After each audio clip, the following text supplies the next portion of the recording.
교회 여러분 안녕하십니까? 오늘은 제10과 생명을 주시는 성령에 대한 교리 내용으로 강의를 시작해 보도록 하겠습니다. 먼저 시작 기도로 주님의 기도 함께 하겠습니다. 성부와 성자와 성령의 이름으로 아멘. 하늘에 계신 우리 아버지, 아버지의 이름이 거룩히 빛나시며 아버지의 나라가 오시며 아버지의 뜻이 하늘에서와 같이 땅에서도 이루어지소서. 오늘 저희에게 일용할 양식을 주시고 저희에게 잘못한 일을 저희가 용서하오니 저희 죄를 용서하시고 저희를 유혹에 빠지지 않게 하시고 악에서 구하소서. 아멘. 성부와 성자와 성령의 이름으로 아멘. 벌써 10과입니다. 우리가 지금 하느님에 대해서 조금씩 더 알아가고 있는데 앞전에는 창조주이신 하느님 그리고 우리를 구원하러 인간이 되어 오신 구세주 예수님에 대해서 배웠다면 이제 삼위일체이신 하느님의 세 번째 위격에 계시는 성령에 대한 우리의 이해를 넓혀가면서 생명을 주시는 성령에 대한 수업을 함께 해보도록 하겠습니다. 제목에서 나오는 것처럼 성령께서는 우리에게 생명을 주십니다. 제가 지금 주신다라는 표현을 썼죠. 우리는 성령께서 생명을 주셨기 때문에 받은 자가 됩니다. 이 말은 곧 내가 받았으니 어떻게 해야 될까요? 나도 이제 주는 자가 되어야 됩니다. 하느님께서 먼저 우리에게 생명을 주셨어요. 세상 어디에도 없는 귀하고 정말 그 값진, 값지다는 표현을 썼지만 그 무엇으로도 바꿀 수 없는 아주 고귀한 그 생명. 우리는 인간으로서 하나의 생명만을 지니고 있는데 그 하나의 생명을 잃으면 모든 것을 잃게 되잖아요. 그런데 하느님은 모든 것을 잃어가시면서까지도 하나뿐인 생명을 우리에게 주셨다라는 거죠. 결국 하느님은 우리를 너무너무 사랑하셔서 우리에게 모든 것을 주신 분이에요. 그 모든 것을 우리에게 주셨는데 그 주신 분 덕분에 우리는 그분의 모든 것을 받은 자가 됐어요. 아주 놀라운 사실이에요. 우리는 하느님께로부터 한 가지만 받거나 그냥 몇 가지 받은 사람들이 아니에요. 하느님은 우리에게 모든 걸 줬어요. 생명, 전부를 주셨다는 뜻이죠. 전부를 주신 그분에 우리는 전부를 받은 자가 됐어요. 엄청 우리가 은혜롭고 은총 충만한 자라는 것을 여러분들은 잘 기억하셨으면 좋겠어요. 정말 막 소름이 돋을 정도로 정말 너무 감사하지 않아요? 저는 이 말씀을 듣고 또 묵상하면서 그리고 이 성령님께 대한 생각을 하면 그리고 이 생명을 주시는 성령이라고 하는 제10과의 내용을 볼 때마다 참으로 그런 것들을 많이 감동스럽게 느껴요. 하느님은 우리에게 모든 걸 줬구나. 나는 하느님의 모든 것을 받았고 모든 것을 그래서 차지한 자가 됐구나. 이런 생각을 하면 우리가 얼마나 귀하고 정말 하느님의 사랑을 담뿍 받고 있는가 하는 것들을 알 수가 있죠. 그렇게 받은 자가 되었으니 이제 나도 모든 것을 내 걸 모든 것을 다 퍼부어서 누군가에게 베풀어 줄 수는 없다 하더라도 우리는 분명 나눌 수가 있어요. 우리는 분명 줄 수가 있어요. 그래서 나누어 주는 자, 베푸는 자 이러한 이들이 되어서 살아갈 수 있어야 된다는 거죠. 그래서 오늘 제10과 생명을 주시는 성령에 대한 내용의 결론 부분부터 말씀드리자면 우리는 성령을 받은 자이니 성령을 나눠주는 자가 되어야 되는데 그 성령을 왜 나눠줘야 되는가는 바로 이 한마디로 표현이 되죠. 그것은 곧 공동의 선을 위하여 우리가 베푸는 자, 나누어주는 자, 주는 자가 될 수 있어야 된다는 거죠. 나 혼자만 잘 살고 잘 먹고 또 나 혼자만 복되게 기쁘게 살려고 한다면 나에게 당신의 모든 것을 베풀어 주신 하느님의 그 은혜에 대해서 우리가 감사할 수 있는 모습은 그만큼 줄어들 수밖에 없겠죠. 그런데 하느님이 우리에게 모든 것을 주셨으니 나도 내가 소유한 것의 일부라 할지라도 누군가 나의 도움을 필요로 하는 사람이라든지 혹은 나의 관심과 사랑에 목말라한 누군가에게 그것을 나누어 줄 수 있었을 때 그것은 분명 그에게 선익이 될 수 있겠죠. 그런데 그렇게 서로 나누고 베풀다 보면 어떤 특정한 개인에게만 그 선이 돌아가진 않죠. 공동의 선익을 위하여 우리가 애쓰고 노력하는 신앙인들이 되어야 한다는 것을 여러분들이 잘 기억하시면 좋겠습니다. 교재 91쪽으로 가면 성령에 대해서 처음으로 나오는 표현이 하느님의 영이다라는 것을 우리에게 알려주고 있습니다. 먼저 앞전에서 제7과 창조주 하느님에 대한 수업을 할 때 이런 말씀을 드렸죠. 하느님은 세상을 창조하실 때 성령과 함께 하셨다.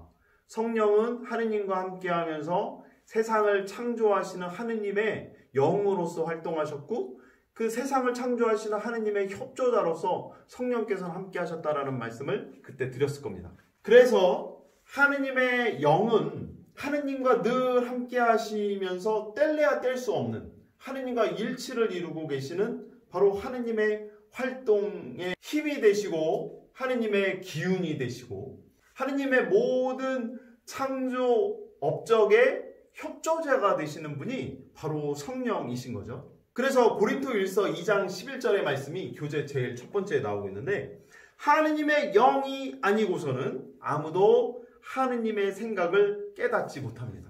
우리들도 그만큼 하느님의 생각을 좀 알고 하느님의 뜻을 깨닫기 위해서라도 성령께 그래서 늘 도우심을 청해야 되는 거죠.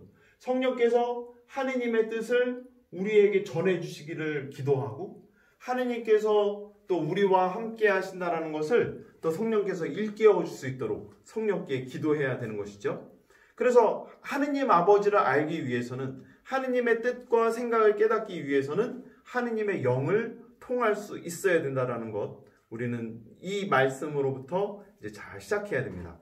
구약 성경에 보면 하느님께서는 예언자들을 통하여 끊임없이 우리 사람들에게 당신의 말씀을 전해주시죠. 이때 예언자들이 하느님의 음성을 듣고 하느님의 그 음성에 따라서 활동을 하면서 하느님 아버지의 뜻을 계속해서 사람들에게 전해주고 있는데, 그래서 우리 모든 인간들은 하느님의 뜻을 그 성령의 힘에 입어 성령께서 전해주시는 그 뜻을 우리가 잘 받아들이고 살아갈 수 있게 되죠. 이렇게 예언자들을 통해서 말씀하셨던 하느님 아버지의 뜻은 그렇게 성령을 통해서 우리들에게 전달되게 되는데, 그 성령에 힘입어서 우리는 하느님을 조금씩 알아가게 됩니다.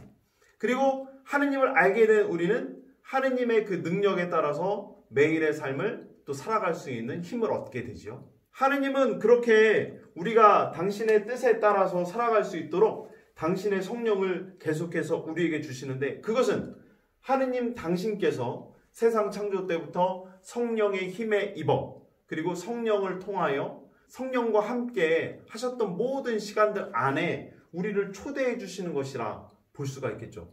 그래서 우리도 늘 성령과 함께 아버지 하느님의 영 안에서 살아가고 있다라는 믿음과 생각을 늘 갖고 지내야 되는 것이 되겠습니다. 그래서 구약 성경에서는 이 하느님의 영, 성령에 대해서 표현하는 여러 가지 단어들, 상징적인 것들이 나오고 있는데, 교재 92페이지로 넘어가면 그런 것들이 잘 나오고 있습니다. 시편, 또 에제키엘서 예가 이렇게 나오고 있는데, 여기 보면 하느님의 현존, 하느님의 영, 하느님의 숨, 바람, 기타 등등의 것으로서 이제 하느님의 영이 이렇게 상징적으로 또 이렇게 우리들에게 표현이 되고 있습니다. 성령에 대한 표현들은 지금껏 말씀드린 이런 것들도 있지만 평화를 상징하는 비둘기, 그리고 성령 강림 때 하늘에서 성령께서 불혀의 모양으로 내려오셨다. 그래서 불혀로 상징되기도 하고 불꽃이라고 이렇게 표현이 되기도 하죠. 강의를 잘 들으신 분은 기억하실 거예요. 이 수많은 성령에 대한 표현들 중에서 제가 가장 좋아하는 성령에 대한 상징은 무엇이었냐라고 제가 질문을 드리면 뭐라고 대답하시겠어요? 네, 저는 바람을 가장 좋아한다고 그랬습니다. 성령을 나타내는 것 중에 바람. 네, 그래서 제가 이런 말씀드렸잖아요. 지금 제가 숨을 쉬고 있지만 지금 여기에 보이지 않는 바람이, 공기의 흐름이 있으니까 숨을 쉴 수 있다는 거죠. 공기가 어떤 고체라든지 액체의 상태로 있다면 우리는 절대로 숨을 쉴 수가 없을 거예요.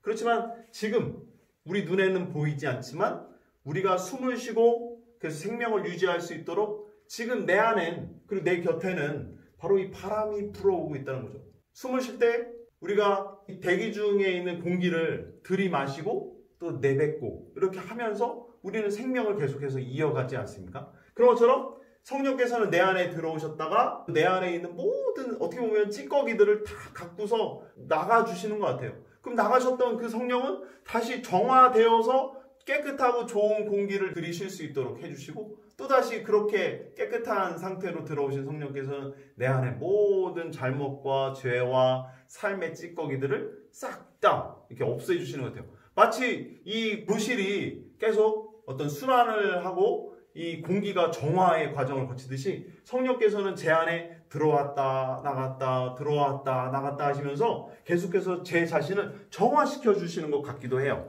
그래서 저는 성령에 대한 표현 중에 바람이라는 표현을 참으로 좋아합니다. 여러분들도 성령에 대한 표현들 중에 어떤 것이 참 마음에 드시는지, 뭐 강한 열정, 생명 뭐 이런 것을 상징하고 뭐 좋아하신다면 뭐 불꽃이라든지 불효의 모습, 내 안에 지금 평화가 좀 부족하다면 또 평화를 기원하면서 내 자신 스스로가 어떤 평화를 상징하는 비둘기의 모습을 지니고 계신 또 성령을 또 좋아할 수도 있겠죠. 기타 여러 가지 성령에 대한 이야기들을 쭉 해보면 가장 또 이런 것들을 잘 묶어서 표현할 수 있는 것이 바로 협조자가 아닌가 싶어요. 협조자 내지는 조력자. 영화라든지 드라마 같은 데 보면 주연 배우가 있고 조연 배우가 있잖아요.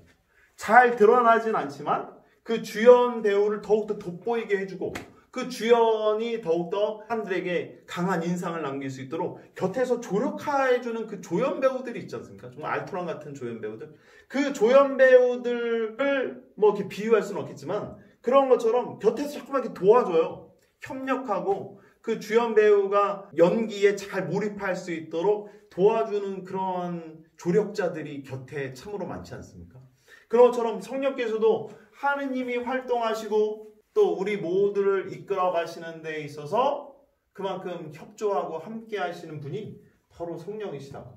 사실 이 불꽃의 모습도 그렇지 않습니까? 방을 따뜻하게 해주고 우리 안에 체온을 높여주고 정말 온화한 기운을 더해주는 그 어떤 조력의 역할을 하는 것이 불이잖아요. 그죠?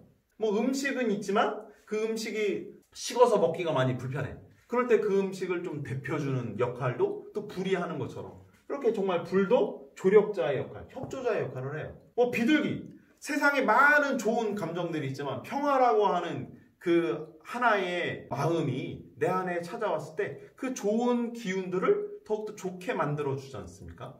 그런 것처럼 계속해서 성령을 나타내는 것들은 사실 이 조력, 협력, 또 때로는 어떤 협동하고 굉장히 연관을 많이 맺고 살아가고 있어요. 그만큼 하느님께서 우리에게 당신의 모든 것을 주실 때도 바로 성령께서는 그 곁에서 돕고 함께 하셨지 않았는가. 그것이 이제 우리의 믿음이죠. 하느님에 대한 이야기를 이제 정리하고 이제 예수님과 성령의 어떤 관계를 통해서 성령에 대한 이해의 폭을 넓혀보도록 하겠습니다.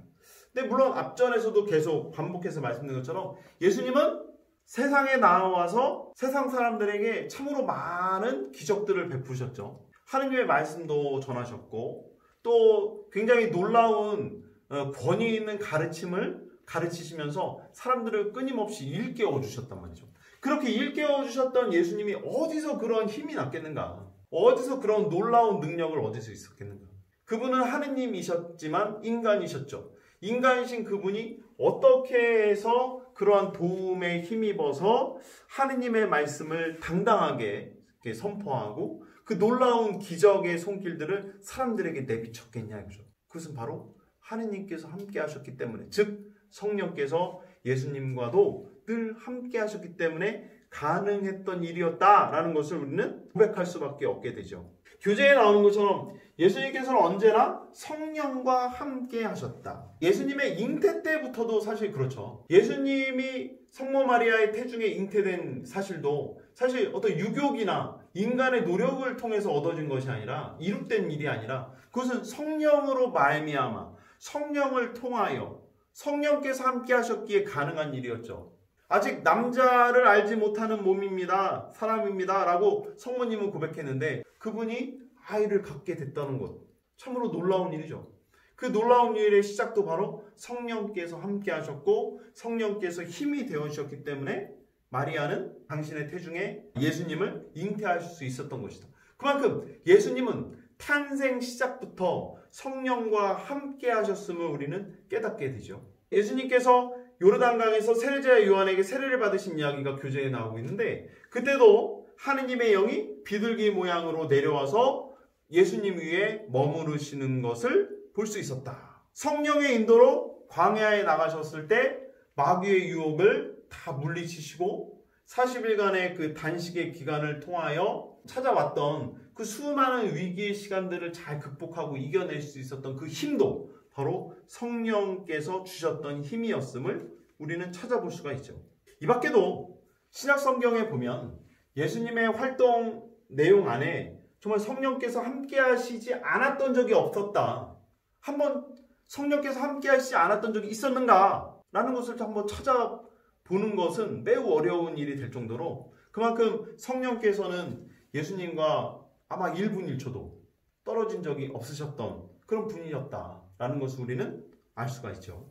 예수님께서는 악령에 묶인 사람을 고쳐주시려고 그 악령을 쫓아내신 일이 있었죠. 이제 성경에 나오는 부분입니다. 마태복음 12장. 내가 하느님의 영으로 마귀들을 쫓아내는 것이면 하느님의 나라가 이미 너희에게 와 있는 것이다 라고 말씀하시면서 아버지의 영, 즉 성령께서 당신과 함께하고 계시고, 또 그렇게 성령과 함께하는 이에게는 하느님의 나라가 함께하고 있다는 것을 우리에게 알려주십니다. 그러므로 여러분들도 하느님 나라에 가고 싶으시다면, 또 하느님을 만나고 싶으시다면 늘 성령 안에 머물고 성령과 함께하는 삶을 살아갈 수 있도록 애쓰셔야 되죠. 그래서 결론적으로 예수님과 성령의 관계는 교재 93페이지 나온 것처럼 예수님께서 바로 하느님의 영, 곧 성령과 함께 하시는 분으로서 하느님의 권능을 당신께서 행사하고 계심을 드러내셨다라는 것을 우리는 볼 수가 있죠. 예수님의 활동 안에서도 예수님에게 모든 것을 주셨어요. 그래서 예수님도 그 모든 것을 받은 분으로서 세상에 나아가서 우리 모두에게 당신의 것을 다 주셨죠. 결국 예수님은 제가 처음에 말씀드린 것처럼, 오늘 처음에 말씀드린 것처럼 이렇게 되셨잖아요. 당신의 생명까지도 다 우리를 위해 이렇게 내어주셨죠. 그래서 우리는 그분의 생명에 힘입어서 지금도 살고 있잖아요. 이거 매우 중요한 사실입니다. 예수님께서 우리에게 당신의 생명을 주시지 않았더라면 우리는 죽었을 것이다라는 거예요. 매 미사 때마다 우리는 그분께서 내어주시는 그분의 몸과 피를 먹고 마시고 있죠. 그분의 몸과 피를 먹고 마시기 때문에 우리는 지금 살고 있다는 거예요. 그분께서 당신의 몸과 피를 우리에게 주시지 않았더라면 우리는 굶어 죽을지도 모른다는 거예요. 이 놀라운 사실 속에서 우리는 계속해서 이 도식을 반복할 수밖에 없잖아요. 하느님이 주셨으니 우리는 받게 됐고, 그러므로 우리도 주는 자가 되어야 된다. 결국 성령은 우리에게 생명을 주시기 때문에 성령 안에 머물고 성령과 함께 살아가는 우리 모두도 그렇게 성령을 나눠주는, 성령을 베푸는, 또 누군가도 성령과 함께 할 수 있는 삶을 살아가도록 돕고 협력하고 조력하는 자가 될 수 있어야 된다는 거죠. 자, 이제 성령 강림에 대해서 알아보도록 하겠습니다. 자, 예수님의 일대기를 아주 간략하게 도식으로 표현하자면, 예수님이 이제 탄생하셨죠. 예수님의 탄생. 30년 동안 나자렛에서 이제 어떻게 보면 이제 사생활을 사셨다, 이렇게 말씀을 드렸었고, 이제 공생활 기간이 있는데 공생활 기간은 정말 짧았죠. 3년밖에 되지 않습니다. 3년 정도의 공생활 기간이 있었죠.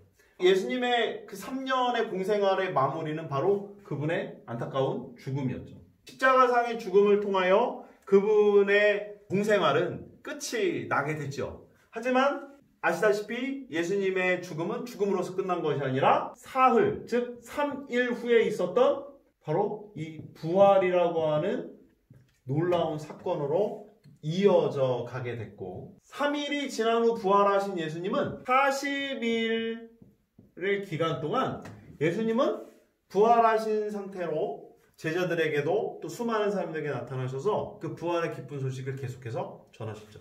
40일이 지나신 날 예수님은 이제 하늘로 올라가시게 되는데 승천하시죠.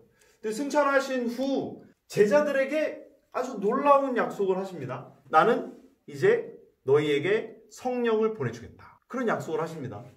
그래야 하여 기간을 좀 잡자면 10일이라고 할 수가 있죠. 10일 정도 지난 후 예수님은 제자들에게 약속하셨던 것처럼 정말 성령을 우리에게 보내주십니다. 그래서 그 날의 역사적인 사건을 우리는 성령 강림이라고 이야기를 하죠. 이렇게 짧게 예수님의 생애를 쭉 나열해 보면 이렇게 되는데, 성령 강림은 예수님의 승천 때 있었던 그분 약속의 실현입니다. 그분 약속이 이렇게 이루어진 거죠.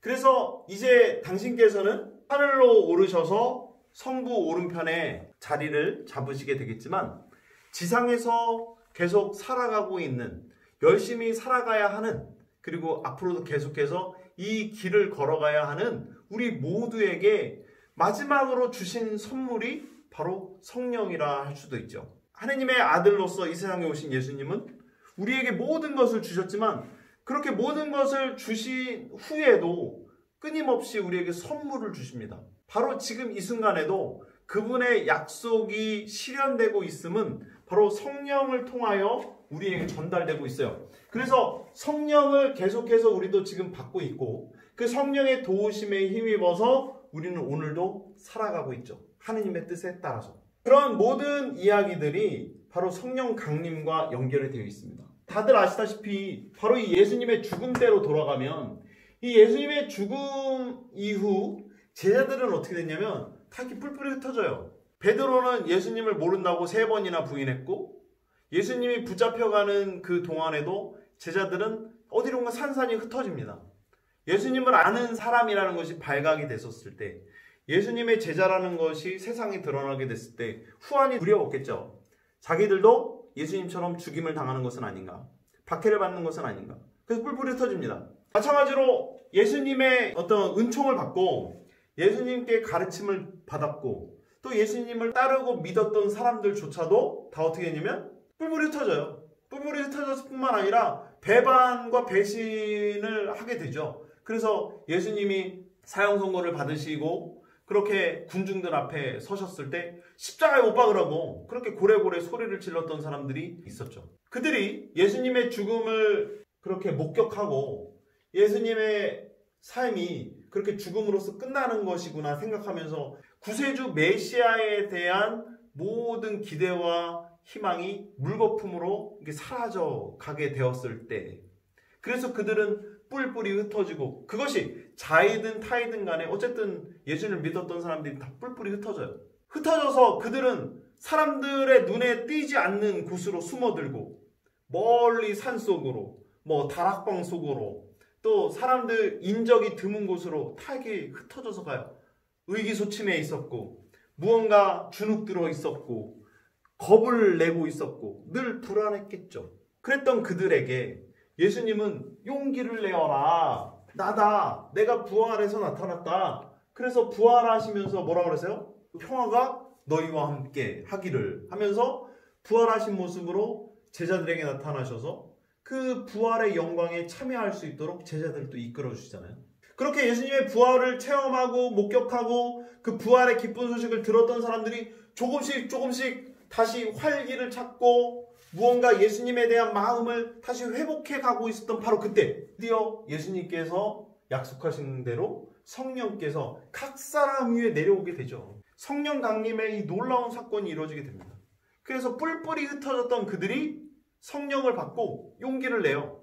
마음의 평화도 얻고 기운도 얻게 되죠. 불안하고 겁냈던 마음들을 싸그리 없앤 채로 그들은 다시 예전처럼 예수님에 대한 사랑과 또 예수님에 대한 말씀에 대한 희망을 갖게 되고 그분이 진정 구세주 메시아였음을 고백하게 되죠. 그래서 예수님을 믿고 따랐던 모든 이들이, 제자들뿐만 아니라 모든 사람들이 다시 성령에 힘입어서 한 곳에 모이기 시작해요.